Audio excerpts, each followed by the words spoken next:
Les obsèques de la lionne de Jean de La Fontaine. La femme du lion mourut. Aussitôt chacun accourut pour s'acquitter envers le prince de certains compliments de consolation qui sont surcroît d'affliction. Il fit avertir sa province que les obsèques se feraient un tel jour, en un tel lieu. Ses prévôts y seraient pour régler la cérémonie et pour placer la compagnie. Jugez si chacun s'y trouva. Le prince aux cris s'abandonna, et tout son antre en résonna. Les lions n'ont point d'autre temple. On entendit à son exemple rugir en leur patois messieurs les courtisans.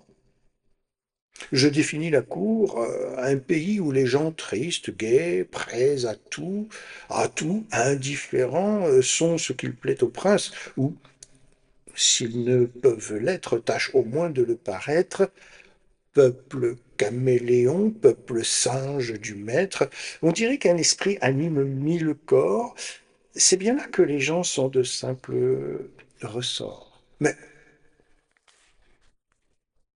pour revenir à notre affaire, le cerf ne pleura point. Comment eût-il pu faire? Cette mort le vengeait.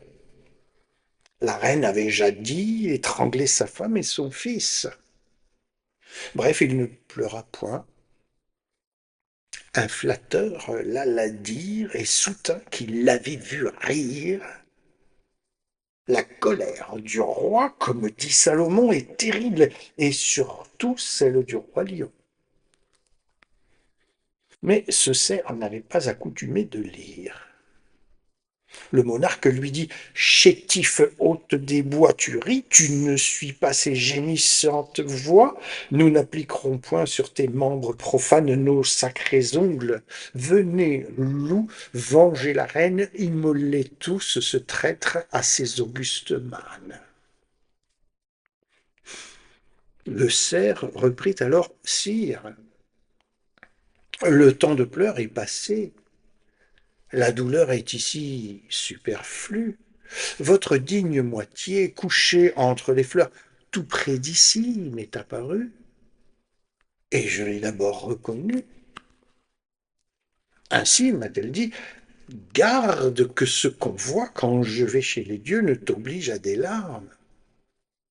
Aux Champs-Élyséens, j'ai goûté mille charmes, conversant avec ceux qui sont saints comme moi. Laisse agir quelque temps le désespoir du roi. J'y prends plaisir.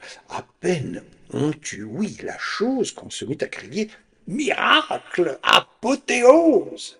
Le cerf eut un présent bien loin d'être puni.